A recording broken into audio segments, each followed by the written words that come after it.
వి news Telangana news కి స్వాగతం. Bulletin ముందుగా హెడ్లైన్స్ చూద్దాం. తాడేపల్లిలోని పార్టీ కేంద్ర కార్యాలయంలో బాబు జగజ్జీవన్ రామ్ జయంతి వేడుకలు. తెలంగాణ భవన్లో బాబు జగజ్జీవన్ రామ్ జయంతి కార్యక్రమం.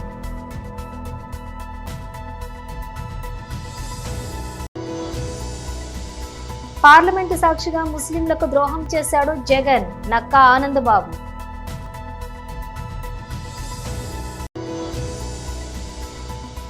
బాబు జగజ్జీవన్ రామ్ జయంతి సందర్భంగా కేంద్ర మంత్రి శ్రీ జి కిషన్ రెడ్డి నివాళులర్పించారు. పిఠాపురం పట్టణం జగ్గయ్య చెరువు కాలనీ మహిళలతో ముఖాముఖిలో శాసన మండలి సభ్యులు శ్రీ నాగబాబు. ఇక డీటెయిల్స్ చూస్తే తాడేపల్లిలోని పార్టీ కేంద్ర కార్యాలయంలో బాబు జగజ్జీవన్ రామ్ జయంతి వేడుకలు నిర్వహించారు.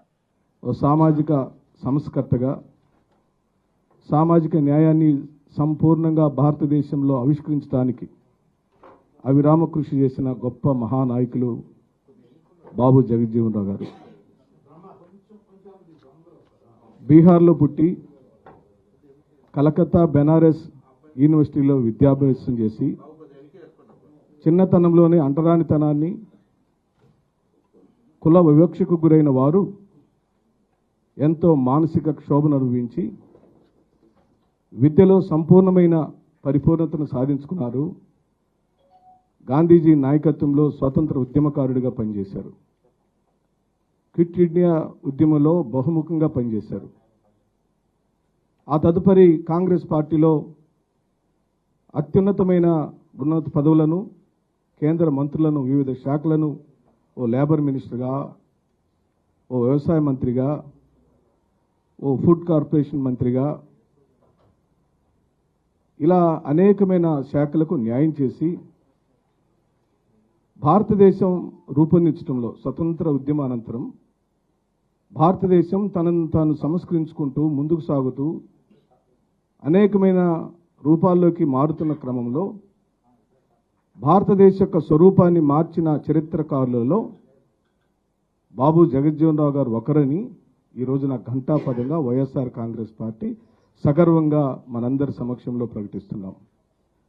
ఆషామాషి వ్యవహారాలు కాదు.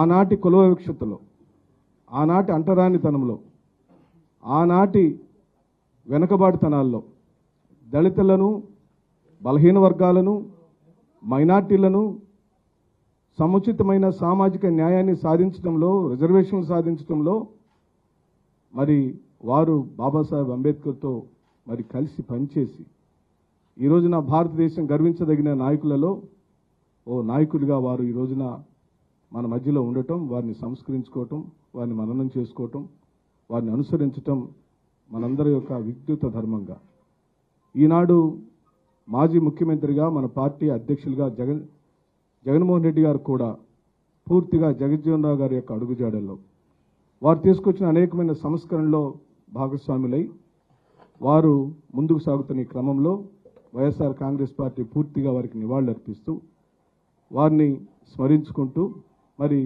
ఈ కార్యక్రమంలో మాజీ మంత్రివర్యులు, సీనియర్ నాయకులు నందిగం మన మేరు నాగార్జున గారు, బాపట్ల మాజీ ఎంపీ గారు నందిగం సురేష్ గారు, లిడ్ క్యాప్ చైర్మన్గా పనిచేసిన రాజశేఖర్ గారు, వర్కింగ్ ప్రెసిడెంట్ కనకారావు గారు, ఎమ్మెల్సీ గారు, అలాగే పామర్ ఎమ్మెల్యే గారు, మల్లాది విష్ణు గారు మన మధ్యలోకి రావడం జరిగింది. ముందుగా మల్లాది విష్ణు గారిని సభను ఉద్దేశించి ఓ 2 నిమిషాలు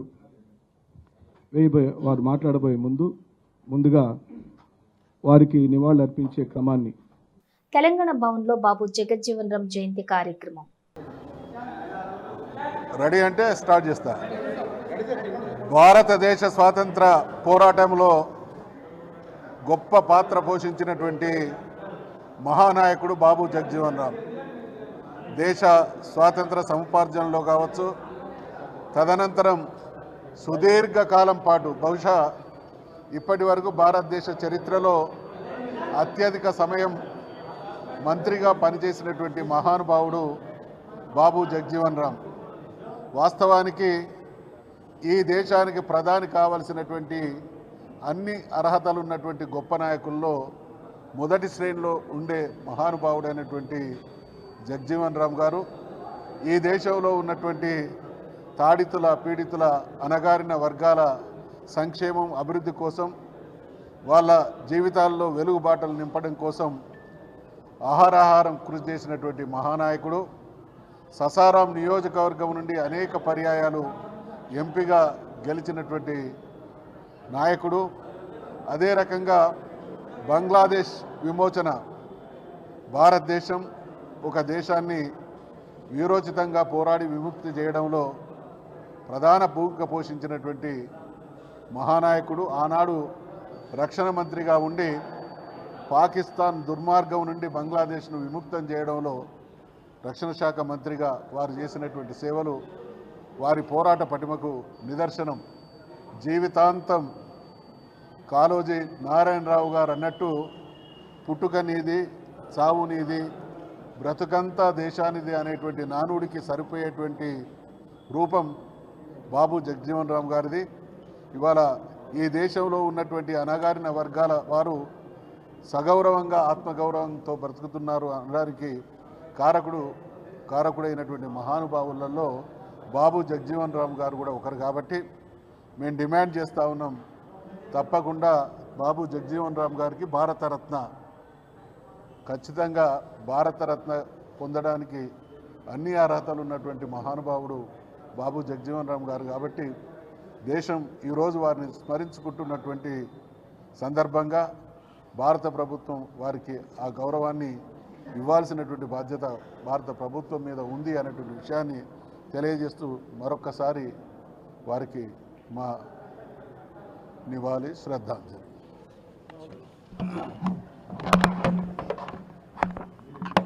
గౌరవ పెద్దలు అన్న మధుసూదనాచారి గారికి, ఇక్కడ ఉన్నటువంటి మిత్రులందరికీ కూడా పేరు పేరున బీఆర్ఎస్ పార్టీ శ్రేణులందరికీ నమస్కారం తెలియజేస్తూ ఉన్నాం. ఈరోజు బాబు జగజ్జీవన్ రావు జయంతి సందర్భంగా తెలంగాణతో పాటు భారతదేశం అంతా కూడా ఉత్సవాలు జరుపుకుంటూ ఉన్నది. నిజంగా చిన్న వయసులోనే రక్షణ శాఖ మంత్రిగా, కార్మిక శాఖ మంత్రిగా, అదేవిధంగా పార్లమెంటు సాక్షిగా ముస్లింలకు ద్రోహం చేశాడు జగన్. నక్కా ఆనందబాబు. మాట తప్పడం, మడమ తిప్పడం జగన్మోహన్ రెడ్డి పేటెంట్. ఇది రాష్ట్రంలో జగమెరిగిన సత్యం అందరికి కూడా. నా మైనార్టీలు, నా ముస్లింలు అని పదే పదే చెప్పి వాళ్ళ యొక్క ఓట్లు గతంలో దండుకొని ఈ రోజు మళ్ళా వారి యొక్క ఓట్ల కోసం రకరకాల నాటకాలు ఆడుతా ఉన్నాడు. పార్లమెంటు సాక్షిగా ముస్లింల్ని ఈ జగన్మోహన్ రెడ్డి ద్రోహం చేశాడు. ముస్లిం సమాజానికి సంబంధించి వక్ఫ్ యాక్ట్ ఏదైతే ఉందో ఈ చట్ట సవరణ బిల్లుపై వైసీపీ పార్లమెంటు సాక్షిగా ఆడినటువంటి డబుల్ గేమ్ ఇవాళ బట్టబయలైంది. పార్లమెంట్ లో వక్ఫ్ చట్ట సవరణ బిల్లుకి వైసీపీ వ్యతిరేకమని చెప్పాడు. లోక్సభలో వ్యతిరేకంగా ఓటు చేశారు. రాజ్యసభకు వచ్చేసరికి అనుకూలంగా ఓటు చేసి ఓటింగ్ అయిపోయిన తర్వాత పార్టీ నుంచి విప్పు జారీ చేశారు. పార్లమెంట్ చరిత్రలో ఇప్పటి వరకు ఓటింగ్ అయిన తర్వాత విప్పు జారీ చేసినటువంటి సంఘటనలు గాని, జారీ చేసిన పార్టీలు గాని ఇప్పటి వరకు లేవు. ఇది ముస్లింల విషయంలో ఒక జగన్మోహన్ రెడ్డి ఇటువంటి దుశ్చర్యకి పాల్పడ్డాడు, ఇంతటి మోసానికి పాల్పడ్డాడు అనేది ఇలా దేశం అంతా చూస్తా ఉంది. నేషనల్ మీడియా కోడైకొస్తా ఉంది వీళ్ళు చేసినటువంటి ఈ మోసం అనేది. ఎందుకంటే జగన్ సూచనలతోటే రాజ్యసభలో వాళ్ళు మద్దతుగా ఓటేశారు ఎంపీలు. ఇది యథార్థం. ఎన్డీఏ ప్రభుత్వానికి లోక్సభలో పూర్తి మెజారిటీ ఉంది. నువ్వు వ్యతిరేకంగా వేస్తావా, అనుకూలంగా వేస్తావా తర్వాత విషయం. నువ్వు ఏ స్టాండ్ తీసుకున్నావో ఆ స్టాండ్ కి రాజ్యసభలో నువ్వు కట్టుబడి ఉన్నట్టయితే అప్పుడు తెలిసేది ఏమయ్యేది అనేది. నువ్వు ఇక్కడ కప్పదాటు వ్యవహారం చేశాడు. లోక్సభలో వ్యతిరేకంగా ఓటు చేసి, రాజ్యసభలో అనుకూలంగా ఓటు చేసి, మళ్ళా మోసం చేయడానికి వ్యతిరేకంగా ఓటు చేయమని విప్పు జారీ చేశాను అన్నాడు. విప్పు మళ్ళా వెనక్కి తీసుకున్నారు. సో రకరకాల డ్రామాలు ఆడారు. బాబు జగజ్జీవన్ రామ్ జయంతి సందర్భంగా కేంద్ర మంత్రి శ్రీ జి కిషన్ రెడ్డి నివాళులర్పించారు. మిత్రులందరికీ నమస్కారం. భారత మాజీ ఉప ప్రధానమంత్రి అయినటువంటి స్వర్గీయ బాబు జగజ్జీవన్ రామ్ గారి జయంతి ఉత్సవాలను ఈరోజు దేశమంతా కూడా భారతీయ జనతా పార్టీ కేంద్ర ప్రభుత్వము ఆధ్వర్యంలో అనేక కార్యక్రమాలు నిర్వహిస్తూ ఉన్నాం. బాబు జగజ్జీవన్ రామ్ గారు మంచి విద్యావేత్త, సామాజిక స్పృహ కలిగినటువంటి గొప్ప మహానుభావుడు, మానవతావాది, పరిపాలన దక్షుడు, మంచి రచయిత. వారు విద్యాభ్యాసంలోనే సామాజిక స్పృహతో పనిచేసినటువంటి గొప్ప అభ్యుదయవాది బాబు జగజ్జీవన్ రామ్ గారు. వారు బీహార్ నుంచి మొదటిసారిగా శాసనసభ్యుడిగా ఎన్నికైనప్పటి నుంచి మొదలు పెడితే ఈ దేశానికి ఉప ప్రధానమంత్రి వరకు కూడా రాజకీయాలలో తనకంటూ ఒక ప్రత్యేక స్థానాన్ని సంపాదించుకొని నైతిక విలువల కోసం కృషి చేసినటువంటి మహానుభావుడు జగజ్జీవన్ రామ్ గారు. వారు ఇంతకుముందు చెప్పినట్టు రక్షణ శాఖ మంత్రిగా ఉండి బంగ్లా ఉద్యమంలో మరి పాకిస్తాన్కి సంబంధించి యుద్ధం జరుగుతున్నప్పుడు కీలక పాత్ర పోషించినటువంటి వ్యక్తి బాబు జగజ్జీవన్ రామ్ గారు. వారు ఎమర్జెన్సీలో కాంగ్రెస్ పార్టీకి శ్రీమతి ఇందిరాగాంధీకి వ్యతిరేకంగా బయటకు వచ్చారు. ఆయన బడుగు బలైన వర్గాల నాయకుడిగా డాక్టర్ బాబాసాహెబ్ అంబేద్కర్ రూపకల్పన చేసినటువంటి రాజ్యాంగాన్ని స్ఫూర్తిగా తీసుకొని ప్రజాస్వామ్యబద్ధంగా అందరికీ అన్ని రకాల హక్కులు ఉండాలని కోరుకున్నటువంటి మహానుభావుడు బాబు జగజ్జీవన్ రామ్ గారు. కానీ ప్రజా హక్కులను కాలరాచి రాజకీయ నాయకులను, పత్రికా విలేకరులను, ఉద్యమకారులను, సామాజిక వేత్తలందరినీ కూడా జైల్లో పెట్టినప్పుడు బాబు జగజ్జీవన్ రామ్ గారు కాంగ్రెస్ పార్టీతో విభేదించి బయటికి వచ్చి స్వతహా రాజకీయ పార్టీని స్థాపించిన తర్వాత 77లో జయప్రకాష్ నారాయణ పిఠాపురం పట్టణం జగ్గయ్య చెరువు కాలనీ మహిళలతోటి ముఖాముఖిలో శాసనమండలి సభ్యులు శ్రీ నాగబాబు. అందరికీ నమస్కారం అమ్మా. ముఖ్యంగా లేడీస్ ఇక్కడ పార్టిసిపేట్ చేయడానికి అసలు సమస్యలు మీరే ఫేస్ చేస్తుంటారు. మీరు ఒక గుర్తుపెట్టుకోవాల్సింది ఏంటంటే ఇక్కడ మీకు ఎమ్మెల్యేగా ఉన్నది పవన్ కళ్యాణ్ గారు, ఆయన మినిస్టర్, డిప్యూటీ సీఎం గారు, ఆయన కింద ఇప్పుడు ఏదైతే ఉన్నాయో ఇవన్నీ ఆయన దీంట్లో కూడా వస్తాయి. సో వేరే వేరే చోట్ల ఎవరెవరు ప్రాబ్లమ్స్ అన్నీ కూడా నిలబడి ఆయన పరిష్కరిస్తున్నప్పుడు మీ సమస్య ఆయన దృష్టికి ఖచ్చితంగా వచ్చి ఉంటుంది. సో దాన్ని ఎలాగో పరిష్కరించాలని చెప్పి ఆలోచిస్తాం. మీకు తొందరగా మీ సమస్యలు ఎస్పెషల్లీ మాకు అర్థమైంది ఏంటంటే మీరు చెప్పింది అన్నప్పుడు డ్రైనేజీ, లేకపోతే డ్రింకింగ్ వాటర్, ఈ రెండు ఫస్ట్ అవసరాలు. రోడ్డు ఓకే, అలాగే అలాగే అలాగే అవసరం లేదమ్మా, మీరంతా బాధపడక్కర్లా. ఎందుకంటే ఇది మీ హక్కు. ఇప్పుడు మీరు మీ హక్కు ఇది, మీరు అదే అర్థమైందమ్మా, మీ హక్కు ఇది చేయటమేమో ఇక్కడ ప్రజాప్రతినిధులుగా మా బాధ్యత. అంటే ఎస్పెషల్ పవన్ కళ్యాణ్ గారు అలాగే డిపార్ట్మెంట్ వాళ్ళు ఇక్కడే ఉన్నారు. అసలు ఒట్టి మాటలు కాకుండా ఏం చేయగలుగుతాం అనేది. సో మాకు అర్థమైంది ఏంటంటే మెయిన్గా డ్రైనేజీ, వాటర్, ఏదో ఒక రోడ్డు ఏదో సంబంధించి ఈ రెండు డెఫినెట్గా వీటి మీద మేము దృష్టి పెడతాం. చాలా తొందరగా మీకు ఒక పరిష్కార మార్గం చూపిస్తాం. డెఫినెట్గా మీరేం దాని మీద వరి అవ్వక్కర్లేదు. చాలామంది ఆంధ్రప్రదేశ్లో ఎంతోమంది సమస్యల విషయంలో ఆయన స్పందించి చాలా వేగంగా పరిష్కరించే వ్యక్తి. తన నియోజకవర్గంలో మీరు ఇలా ఉన్నారంటే అది ఇమ్మీడియట్గా ఆయన యాక్షన్ తీసుకుంటారు. మీరేం వరి అవ్వక్కర్లేదు, మీరందరూ రిలాక్స్గా ఉన్నారమ్మా. థ్యాంక్స్ అమ్మా. శుక్రవారం రాత్రి లక్నోలోని అటల్ బిహారీ వాజ్పేయి ఎకానా క్రికెట్ స్టేడియంలోని ముంబై ఇండియన్స్తో జరిగిన మ్యాచ్లో లక్నో సూపర్ జైంట్స్ విజయం సాధించింది. 12 పరుగుల తేడాతో గెలుపొందింది. అయితే ఈ మ్యాచ్లో మరోసారి యువ స్పిన్నర్ దిగ్వేష్ సింగ్ రాఠీకి జరిమానా పడింది. ఇంతకుముందు కూడా మ్యాచ్లో అతని మ్యాచ్ ఫీజుల్లో 25% కోత విధించినట్లుగా బీసీసీఐ ఈసారి ఏకంగా మ్యాచ్ ఫీజులో 50% జరిమానా విధించింది. అలాగే అతని ఖాతాలో రెండు డీమెరిట్ పాయింట్లను కూడా జోడించింది. దీనికి కారణం అతని notebook celebrations. Mumbai batter Naman తీర్ను అవుట్ చేసినటువంటి తర్వాత మరోసారి దిగ్వేష్ తనదైన స్టైల్లోని సెలబ్రేషన్స్ చేసుకున్నాడు. అలాగే అనుచిత భాషను కూడా ఉపయోగించాడు. దాంతో ఐపీఎల్ ప్రవర్తన నియమావళిని ఉల్లంఘించినందుకు మరోసారి ఫైన్ పడింది.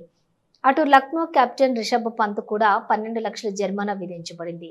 స్లో ఓవర్ రేట్ కారణంగా పంత్కు ఈ ఫైన్ పడింది. శుక్రవారం లక్నోలోని భారతరత్న శ్రీ అటల్ బిహారీ వాజ్పేయి ఎకానా క్రికెట్ స్టేడియంలో ముంబై ఇండియన్స్తో జరిగినటువంటి ఐపీఎల్లోని 16వ మ్యాచ్లో తన జట్టు స్లో ఓవర్ రేట్ను కొనసాగించినందుకు Lucknow super giants captain Rishabh పంత్ను 12 లక్షల జరిమానా విధించబడింది అని ఐపీఎల్ తన ప్రకటనలో పేర్కొంది.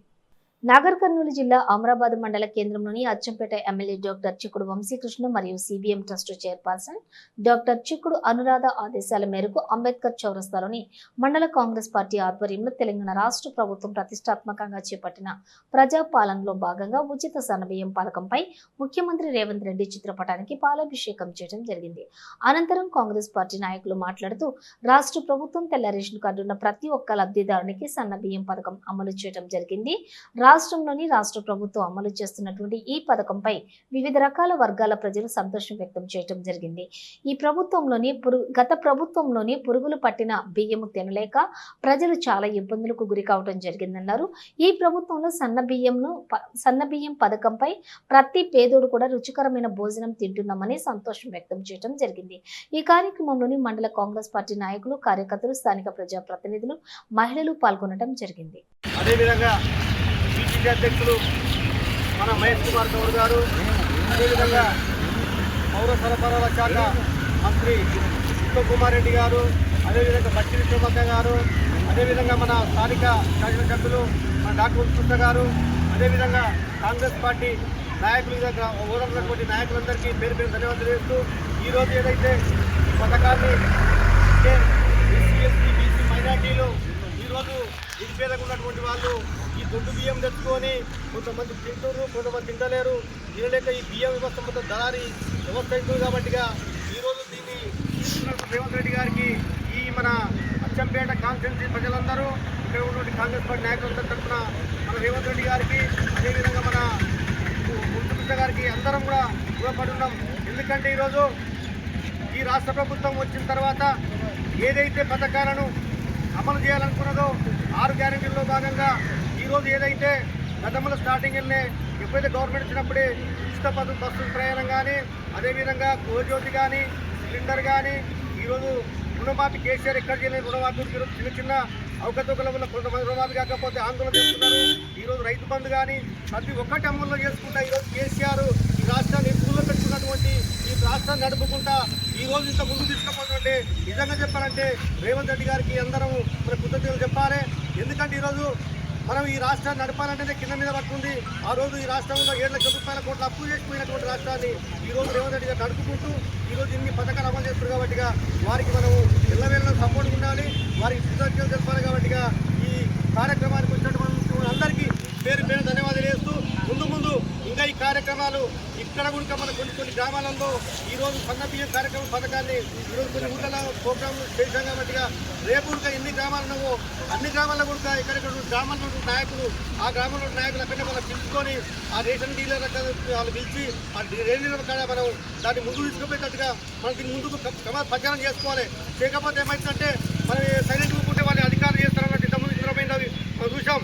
అధికారులు చేస్తారు కదా, మనం సైలెంట్ ఊపుకుంటే ఈరోజు కొంచెం తప్పుదోవ పట్టాయి. కాబట్టి ప్రతి ఒక్క స్కీమ్లో మనం ముందుకు ఉండాలి. ఏ గ్రామంలో నాయకుడు ఆడికి పోవాలి, ఆ డీలర్షిప్ కాడికి పోవాలి. రేపు పొద్దుగాల పోయి రేపే ఈ సన్నబియ్యం ఇచ్చే కార్యక్రమం ముందు తీసుకుపోవాలి. ఇంకొక విషయం ఏంటంటే ఆ రేషన్ షాప్ డీలర్ కాడ ఇట్లా గతంలో మిగిలిన దొడ్డు బియ్యం ఉంటే ఇట్లా దాన్ని మొత్తం మనం ఆ దొడ్డు బియ్యం కూడా మనం అంతా చూడాలి. చూసి ఉంటే ఆపద పంపడానికి కార్యక్రమం చేయాలని చెప్పని తెలియజేస్తూ నాకు అవకాశం ఉంటుంది. మీకు అందరికీ ధన్యవాదాలు. అదేవిధంగా రేవంత్ రెడ్డి కానీ టీజీ సీఎం రేవంత్ రెడ్డికి మెంటల్, అతను ఒక ఫ్రాడ్ సీఎం. మా హెచ్సియు భూమిని రేవంత్ రెడ్డి గురువు చంద్రబాబు ఒక ఫ్రాడ్ కంపెనీకి కేటాయించారు. ఇది ముమ్మాటికి హెచ్సియు భూమి. ఈ భూమిని కాపాడటానికి మా ప్రాణాలు అర్పించడానికైనా సిద్ధంగా ఉన్నాం. 4th సిటీలో 15,000 ఎకరాలు ఉన్నాయి. కావాలంటే అక్కడ 4,000 ఎకరాలు అమ్ముకోమనండి రేవంత్ రెడ్డిని. హైదరాబాద్ లెన్స్ లాంటి భూమి ఇది. అయితే ఈ భూమిని అమ్మితే భవిష్యత్తు తరాలు రేవంత్ రెడ్డిని క్షమించవు. రేవంత్ రెడ్డి ప్రజాపాలన పేరుతో రాక్షస పాలన చేస్తున్నాడు. మీ బెదిరింపులకు కేసులకు భయపడి భూమి కోసం చేస్తున్న మా పోరాటాన్ని ఆపము అని రేవంత్ రెడ్డిని హెచ్చరిస్తున్నాం. హెచ్సియు విద్యార్థులు హెచ్సియులో 5వ రోజు కొనసాగుతున్న విద్యార్థుల నిరసనలు, హెచ్సియు భూముల్లోని చెట్లను నరకొద్దని విద్యార్థుల నిరసనలు హైకోర్టు స్టే ఇచ్చినా సరే రాత్రంతా చెట్లు నరుకుతూనే ఉన్నారు. మా యూనివర్సిటీని పూర్తిగా పోలీసు ఆధీనంలో పెట్టుకొని మమ్మల్ని అణచివేతకు గురి చేస్తుంది. ఈ అణచివేతలు కొన్ని రోజులు మాత్రం ఉంటాయని నేను తెలంగాణ ప్రభుత్వానికి సూచిస్తున్నాను. అంటే ఇప్పుడు మీరు ఏదైతే 400 ఎకరాల కోసం మీరు ఏదైతే ప్రొటెస్ట్ చేస్తున్నారో అసలు అది ఈ యూనివర్సిటీకి సంబంధం లేదనే ఒక వార్తలు కూడా వినపడుతుంది. దానిపైన ఏం మాట్లాడతారు? అది ఈ యూనివర్సిటీ ల్యాండ్. ఎప్పుడైతే ఈ యూనివర్సిటీకి అలకేట్ చేసినా 2300 ఎకరాలు ఈ యూనివర్సిటీకి అలాట్ చేసిన తర్వాత ఈ ప్రస్తుత సీఎం గారి గురువు అయిన చంద్రబాబు నాయుడు దాన్ని ఈ యూనివర్సిటీ నుంచి ఐఎంజీ భారత్ అనే కంపెనీకి కేటాయించాడు. ఈ 400 ఎకరాలు తీసుకుంటూ ప్రత్యామ్నాయంగా ఇంకొక దగ్గర 273 ఎకరాలు ఇస్తామని అన్నాడు. అంటే ఈ యూనివర్సిటీ ల్యాండ్ మాది అన్నట్టే. మా యూనివర్సిటీ ల్యాండ్ తీసుకుని ప్రత్యేకంగా ఇంకొక ల్యాండ్ ఇస్తామని అప్పుడున్న చంద్రబాబు సర్కారు ప్రతిపాదించింది. కాలక్రమంగా ప్రభుత్వాలు మారినప్పుడు ఆ బిల్లీరావు అనే కంపెనీ ఫ్రాడ్ కంపెనీ కాబట్టి రాజశేఖర రెడ్డి గవర్నమెంట్ అది కేటాయింపులు రద్దు చేసింది. అది ఆ తర్వాత ఐఎంజీ భారత్ అనే కంపెనీ కోర్టుకు వెళ్లడం ద్వారా ఆ కోర్టు తీర్పు అనేది లేట్ అయింది, డిలే అయింది. సో రీసెంట్ గా తెలంగాణ గవర్నమెంట్ రేవంత్ సర్కార్ వచ్చిన తర్వాత కోర్టు వర్డిక్ట్ అనేది వచ్చింది. ఈయన రేవంత్ రెడ్డి ఏమంటున్నాడు, మేము కొట్లాడినామంటున్నాడు. రేవంత్ రెడ్డి కొట్లాడింది ఏం లేదు ఇందులో. గత ప్రభుత్వాలు ఏదైతే కేసు వేయడం జరిగిందో దాంతో అదే మొన్న 2024లో వర్డిక్ట్ రావడం జరిగింది. ఏంటి ఇట్లా పోలీసుల వ్యవహారం ఎలా ఉంది? ఇప్పుడు ఇక్కడ విద్యార్థులు ప్రొటెస్ట్ చేస్తుంటే కొంచెం గందరగోళంగా ఉన్నది. వాళ్ళు మీ పట్ల ఎట్లా వ్యవహరిస్తున్నారు? పోలీసుల వ్యవహారం చాలా తీవ్రంగా ఉంది. వీళ్ళు ఇంత అణచివేయాల్సిన అవసరం లేదు. ఎందుకంటే ఇది ప్రజాపాలన అని చెప్తున్నారు. విద్యార్థుల గొంతు అణచివేస్తే అనగదు ఇది. ఎందుకంటే విద్యార్థి శక్తి చాలా చైతన్యమైన వ్యక్తి. దట్టు తెలంగాణలో ఉన్న సెంట్రల్ యూనివర్సిటీ దీనికి ఒక ప్రత్యేక చరిత్ర కలిగి ఉన్న యూనివర్సిటీ కాబట్టి మీ అణచివేతలు, లాఠీలు, దెబ్బలు ఇవన్నీ మమ్మల్ని అంచలేవని మేము తెలంగాణ గవర్నమెంట్ కు బహిరంగంగా నెక్స్ట్ మీ కార్యాచరణ ఏముండబోతుంది? జేఏసీ స్టూడెంట్ జాక్ అసోసియేషన్ నిర్ణయాలు తీసుకుంటుంది. ఈ రోజు అంగస్ట్రైక్ గాని ప్రజాస్వామ్యయుతంగా కొట్లాడాలని మేము నిర్ణయించుకున్నాం. అదేవిధంగా 7th రోజున ఈ హియరింగ్ ఉంది కోర్టులో. ఆ కోర్టులో హియరింగ్ కాకుండా ముందు ఇక్కడ ఏం అడవి లేదు, ఏం లేదని నిరూపించడానికి రేవంత్ సర్కారు బుల్డోజర్లను పెట్టి 100 బుల్డోజర్లను పెట్టి అది ఫారెస్ట్ మొత్తం క్లీన్ చేస్తున్నాడు. ఓన్లీ కోర్టుకు ఇలాంటి సమర్పించడం కోసం ఇక్కడ ఏమి అడవి లేదు, చెట్లు లేదు, వన్యప్రాణులు లేవు అని ఒక చూపించడానికి మాత్రమే. అసెంబ్లీ సాక్షి కూడా ఇదే అంటున్నారు కదా, అక్కడ వన్యప్రాణులు లేవు, ఏం లేవు, కొన్ని రాజకీయ గుంటనక్కల కోసమే ఆ భూమి ఎదురు చూస్తున్నారు తప్ప అక్కడ వన్యప్రాణులు లేవని బహిరంగంగానే ఆయన మాట్లాడుతున్నారు. నిజంగా వన్యప్రాణులు లేవా? ఆయన సీఎం కి మెంటల్ వాడు ఫ్రాడ్ సీఎం. అన్ఫార్చునేట్లీ సీఎం అయిండు. ఏం చేయాలో అర్థమైతలేదు. పరిపాలన మీద కరెక్ట్ సోయి లేదు. ఎక్కడ పడితే అక్కడ భూమిలో అక్కడ 4th సిటీ అని 13,000 ఎకరాలు ఉంది. 400 కాదు 40,000 ఎకరాలు అమ్ముకోమను వానికి, దరిద్రునికి, అష్టదరిద్రునికి. 400 ఎకరాలు ఇది హైదరాబాద్ కి లంగ్స్ లాంటిది. రాబోయే తరాలు క్షమించవు ఈ భూమి అమ్మితే. ఇప్పుడు ఢిల్లీలో ఏదైతే పరిస్థితి ఆక్సిజన్ కోసం ప్రత్యేకంగా పరిస్థితులు ఎదుర్కొంటున్నాం, రాబోయే తరాలు హైదరాబాద్ కూడా అలాంటి పరిస్థితిని ఎదుర్కొంటుంది. ఇంకొక ఢిల్లీ హైదరాబాద్ కాబోతుంది. అలా కాకుండా ఉండాలంటే భవిష్యత్ తరాలు మమ్మల్ని క్షమించాలంటే మేము ఈ యూనివర్సిటీని ప్రొటెక్ట్ చేసుకుంటాం. అవసరమైతే మేము మా యూనివర్సిటీ భూమి కోసం, హైదరాబాద్ ప్రజల కోసం మా ప్రాణాలు అర్పేయడానికన్నా సిద్ధంగా ఉన్నాం. బులెటిన్ ముగించే ముందు హెడ్లైన్స్ మరోసారి. తాడేపల్లిలోని పార్టీ కేంద్ర కార్యాలయంలో బాబు జగజ్జీవన్ రామ్ జయంతి వేడుకలు. తెలంగాణ భవన్లో బాబు జగజ్జీవన్ రామ్ జయంతి కార్యక్రమం.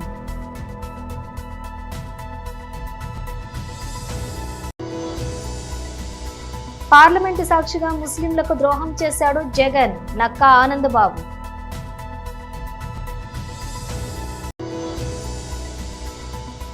బాబు జగజ్జీవన్ రామ్ జయంతి సందర్భంగా కేంద్ర మంత్రి శ్రీ జి కిషన్ రెడ్డి నివాళులర్పించారు. పిఠాపురం పట్టణం జగ్గయ్య చెరువు కాలనీ మహిళలతో ముఖాముఖిలో శాసన మండలి సభ్యులు శ్రీ నాగబాబు. ఇవి బులెటిన్ విశేషాలు. మరో బులెటిన్తో మళ్ళీ కలుద్దాం.